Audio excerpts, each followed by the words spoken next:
There we go. There we go, guys. There we go, right at the bottom of that brush pile. Ooh, nice white right there. Nice white. And again, guys, I'm just breaking down a freshly filled lake. Catch and release today. You know how we do it around here. We catch and release everything. Now, I want to get into the meat and potatoes of today's video. It's one of the questions we get asked a lot. I mean, there's a lot of comments on it. Most recently is Jeff Duncan. So, hey, if you ask questions in the comment section, I do what I can to answer them, okay? So, what I want to talk to you about today is bridges. When you're using LiveScope and you're at a bridge, it can appear to be confusing. It can appear to be backwards. It can kind of throw you off mentally. It'll kind of be like, why does this look like this? So what I want to first do is talk to you today about fishing around bridges using LiveScope. Some teaching aids that I have today are my Outlaw crappie poles. I have my 10-foot Outlaw with the Sensi tip, and then I have my 7.2 original Outlaw. You can pick those up on fishoutlaw.com. Any day of the week. They're phenomenal. As you know, they are friends of the channel and we love using their product. Fantastic poles. But anyway, the reason I'm using those two different lengths is the 10 and 7. I want to help break down what we're looking at. Before we get really into the meat and potatoes of it, I want to kind of talk about a couple of things that are that you got to know first. Okay, so first things first, the LiveScope uses a 20-degree cone. And so what that means, this is the transducer right here, right?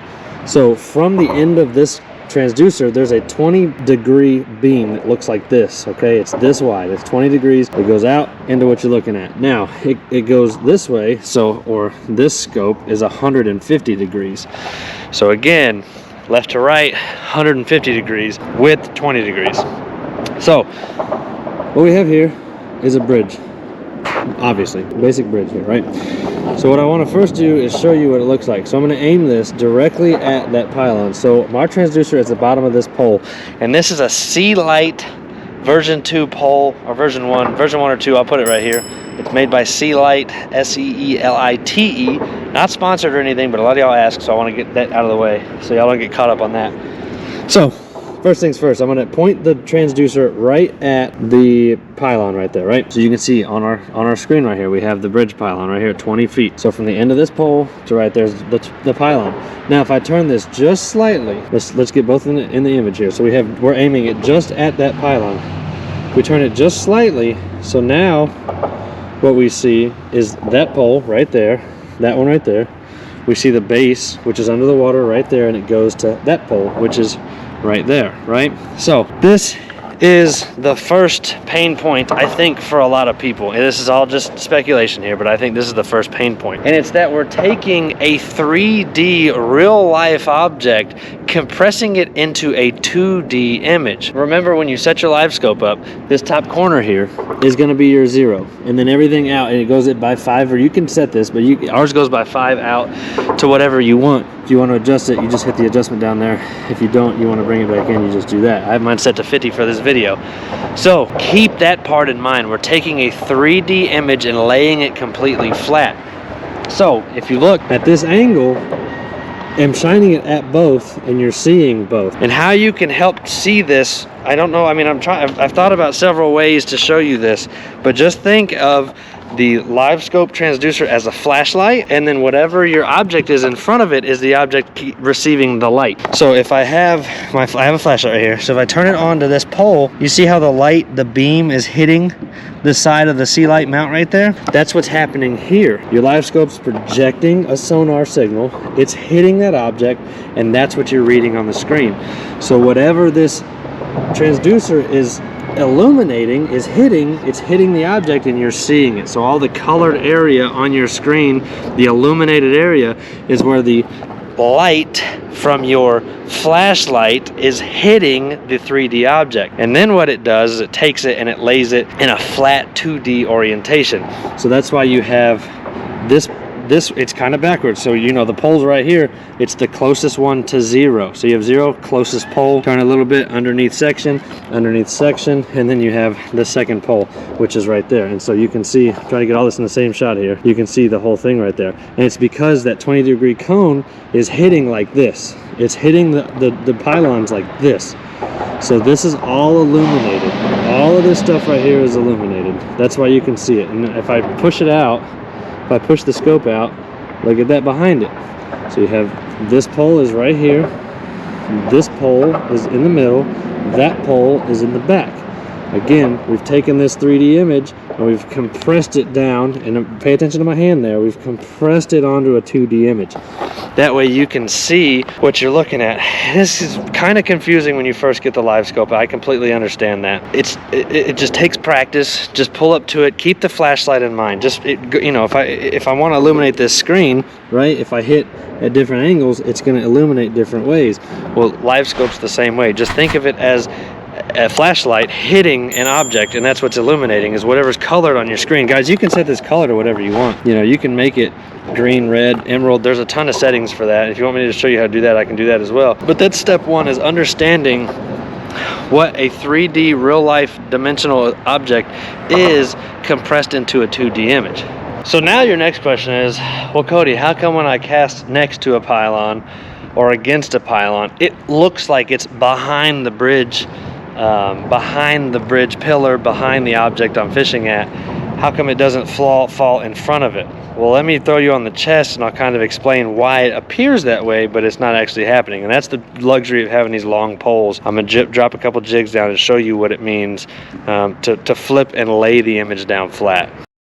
Okay, so we have the bridge pylon right here. If I'm saying that wrong, let me know. It's pylon or pillar, I don't remember. And again, this pillar is the closest to my transducer. So we've taken this image and we've laid it down. Taken this image and laid it flat, okay? Keep that rotation in mind for everything we're about to do, okay? My spot lock is being a pain today. But so what we're gonna do is what I wanna do, I want to take my jig here, and actually what I'm going to do is I'm going to make it really big. I'm going to put a bunch of sinkers on here. Let me grab one more, hold on. Okay, so I've added a bunch of sinkers. The sinkers are straight up. Look, guys, just so you can see it on the screen. That's all that those sinkers are for. So let me bring this in, right? I'm going to bring it down to 30 feet just because it gives us a good picture. Okay, I have my transducer aiming directly at the pylon. You can see it's directly aimed at it, okay? So what I'm going to do is drop this jig to the left of the pylon right there, see? And now look, you see how it looks like it's behind it? That's my jig right there. See how I'm bouncing it around? Sorry guys, see how I'm bouncing it around? And if you look at my line, it's actually beside it, right? And that's because the jig was dropped to the left of the pylon, which once the image is flipped, once it's flipped and laid down, it's still to the left. That's why if you watch my video about LiveScope and how to use LiveScope, you got to remember that a LiveScope, moving your jig left and right does nothing on the screen. Moving it forward and backward is what makes it move on the screen. It's kind of hard to understand, but again, you're taking a 3D real life scenario and laying it 2D. I'm not trying to confuse you, I promise.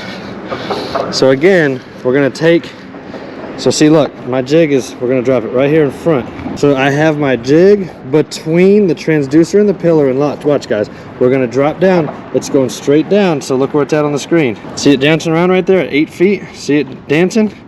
And that's because it's between my transducer, which is 0, and the pillar, which is 16 foot. So that gap, that jig's about right there, and you see it dancing around, dancing around, dancing around. So now what I'm going to do, I'm going to cast to the left of the pillar.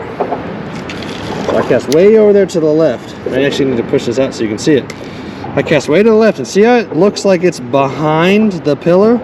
Your brain is telling you, hey, that's behind the pillar. See, that's my jig right there. It's saying, hey, it's behind. It's not, guys. It's to the left. It's to the left of the pillar, because remember, we took this image and we rotated it and laid it flat on the screen. I know that's still maybe a little bit confusing, but you just got to remember that you're taking, again, taking this 3D object, rotating it, laying it down. And remember, it's only a 20-degree cone. It's not physically behind it. There's stuff that's also to the left and to the right of the pillar, and that stuff is going to appear behind it just like that jig did. So let's run through it one more time. I'm going to go to the middle, and I'm going to go to the side of it. When you throw the jig behind it, it disappears completely because, again, look at your flashlight hitting the object. It's no longer being illuminated because the pillar's in the way. So guys, I think what some of you folks are struggling with is that your brain is seeing this like this and thinking, oh, it's like this. It's not. Remember that twist. remember that twist, and that should help a lot. Because yes, I get how it looks like, oh, that would be this pillar and that would be that pillar. It's not. It's the closest pillar starts at 0 and then goes out.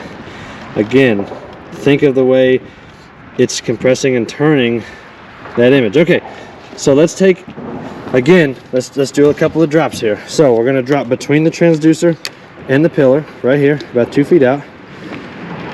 We're gonna go all the way down, and you can see it falling right there. So that's between the jig and the pillar. So it lures between the jig and the pillar. See it? Now, let's cast to the left of the pillar. Now remember, because we're going left, we're going deeper on the screen. Okay, so there's the pillar. And let's cast over to the left of it. Way out there, right? So we're way out there. And we'll watch it fall. Oh, I hit that tree. I knew I'd hit that tree. Okay, see it right there? It's falling, but it's to the left. It's not behind, it's to the left. Because again, we're rotating down onto the screen. Okay, now let's cast it to the right of the pillar. It'll be the same thing. We're gonna cast out past it to the right. It'll be behind it though on the screen, because again, we casted far out. We casted really far out. And again, the pillar's right there. The jig's to the right. The pillars to the left, jig's to the right, which we can see right there, guys. See it dancing? And now look, as it gets in line with the pillar, watch the jig. Oh, I almost had a fish. As it gets in line with the pillar, look how you can't see it anymore. See how it's not there anymore? So you can't see it? That's because that flashlight is illuminating everything at one time. Right? We cast to the left, same thing. So now what I'm gonna do, I'm gonna go and I'm gonna cast directly behind it. So we're in line with the pylon now. So what I'm gonna do is I'm gonna cast behind it, guys. I'm gonna drop this jig right behind it. Bloop. And look on the screen. You can't see it at all. You can't see it at all because why? It's behind the pillar. That flashlight isn't able to illuminate it because that pillar's in the way. But if I pull it out past it, if I pull it out past that pillar, let's come in a little bit. Pull it out past it. Look at right there. See it up top? Now it's in line with it on the front side, but you can't see it because it's illuminated. But as we get closer to the boat, see it pops out right there? Boop! That's my jig right there. Right there. I have it zoomed really far out, but guys, I hope that helps a little bit. I know it's kind of a hard topic to wrap your head around. LiveScope can be pretty challenging at first when you're trying to learn it. Don't let it scare you. I think the best thing for you to do is get a little flashlight. You can use your phone. Don't forget, guys, your phone has a flashlight on the back of it as well. You can take that phone and illuminate it. You can just use your table leg, use your desk leg, use your actual leg, use your kid's leg, your wife's leg, whatever, your better half's leg. Shine that light at what you're looking at, and guys, play with the angle. Go at a kind of a sideways angle, go at a left angle, go at a right angle, and it'll help you understand. But the number one takeaway that I want you to take from this segment of the video is when you're looking at it, don't forget it rotates it down, because again, the thing that's closest to you is on the screen, closest to 0. Try to remember that it's taking that 3D object and laying it flat. So if there's fish what looks like behind the pillar, they're actually to the left and to the right because they're farther away. Guys, I hope that helps. Let's go catch a couple of slabs before we wrap it up. How about that? One little crispy right here on the edge, right here on the cusp.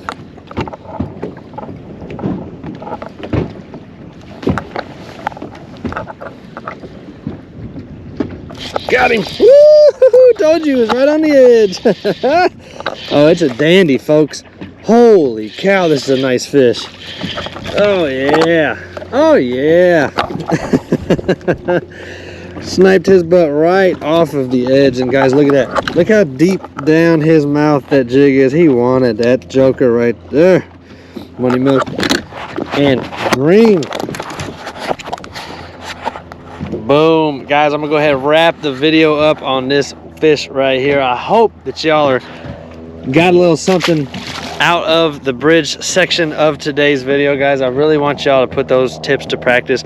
If it still doesn't make sense, drop it in the comment section down below, guys. I will do my best to answer it in the comment section, or straight up make a whole new video of it. Let me know, guys. I appreciate you hanging out on this one.